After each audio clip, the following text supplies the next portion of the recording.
In today's video, I'm going to teach you how to remove audio from a video using Kapwing. This is a fantastic tool that lets you create content efficiently and seamlessly. Whether you're a beginner or experienced in video editing, Kapwing offers a user-friendly experience that makes tasks like detaching audio straightforward. Let's dive into the process. First, head over to your browser and navigate to the Kapwing website.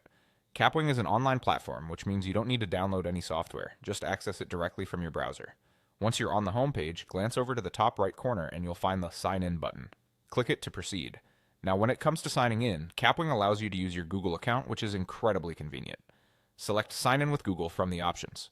After that, a new window will appear prompting you to choose your Google account. Just click on the account you want to use and you'll be directed back to Kapwing in a jiffy. Once you're logged in, you'll be in your Kapwing workspace. Here you should see a number of your projects. Click on the project you're working on, or if you're starting fresh, you can begin a new project from here. Next, you will need to upload the video from which you want to remove the audio.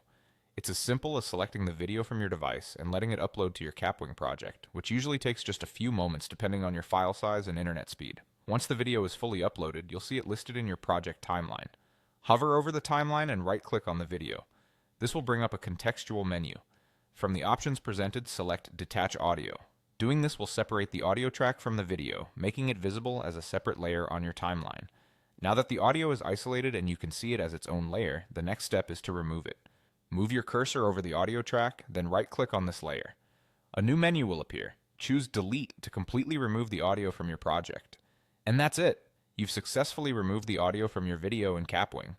And this technique is useful not only for removing undesired sound, but also for preparing your video to add custom or professional quality audio tracks. Remember, Kapwing saves your projects in the cloud so you can easily revisit them if you wish to make further tweaks. Thanks for joining me today, and I hope you found this tutorial both helpful and easy to follow. Happy editing!